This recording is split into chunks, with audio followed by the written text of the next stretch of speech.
passage dans les Côtes-d'Armor à l'occasion du Conseil fédéral de la FDSEA, Christiane Lambert fait le point sur les attentes de la FNSEA vis-à-vis des États généraux de l'alimentation et les surprises de la loi de financement de la sécurité sociale 2018.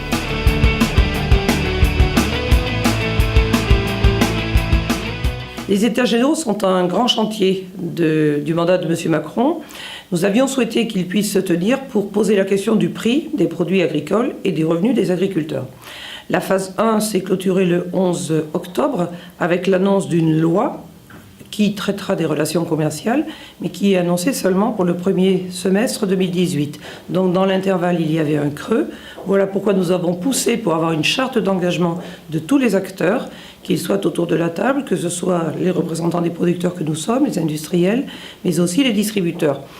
C'est une charte, c'est pas une loi. Elle n'a donc pas le même effet. Malgré tout, il y a eu un sursaut et l'engagement à avoir d'autres pratiques, mais nous travaillons déjà à construire les éléments d'une loi qui permettront d'avoir des outils pour tirer les prix vers le haut.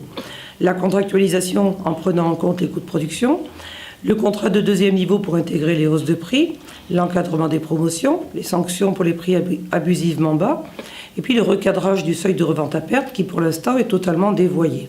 Ce sont ces outils-là qui nous permettront de tirer les prix vers le haut dans une chaîne alimentaire où pour l'instant ils ont toujours été tirés vers le bas. La partie 2 des EGA se poursuit aussi, ainsi que l'écriture des plans de filière. C'est beaucoup de travail. La fin des États généraux est annoncée pour le 14-15 décembre et la loi pour le premier semestre. Nous espérons, nous, qu'elle pourra intervenir au premier trimestre, tant les échos qui nous reviennent des négociations sont compliqués encore aujourd'hui.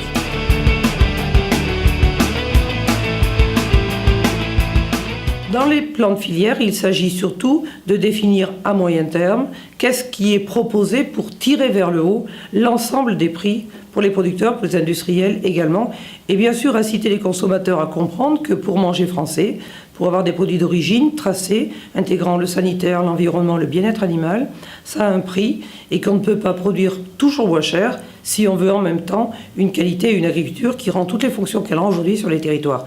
C'est un chantier considérable, on ne part pas de rien, certaines interprofessions travaillent déjà très bien, mais d'autres sont un peu en souffrance et le fait d'avoir une date butoir au 10 décembre les bouscule un peu et les oblige à réfléchir beaucoup plus vite.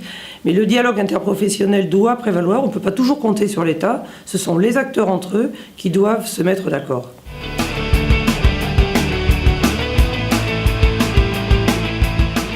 Nous avons eu une très grosse déception lors de l'annonce du projet de loi de finances et PLFSS, sécurité sociale, avec la découverte que les 7 points de prise en charge que nous avions obtenus en 2016 ont été supprimés.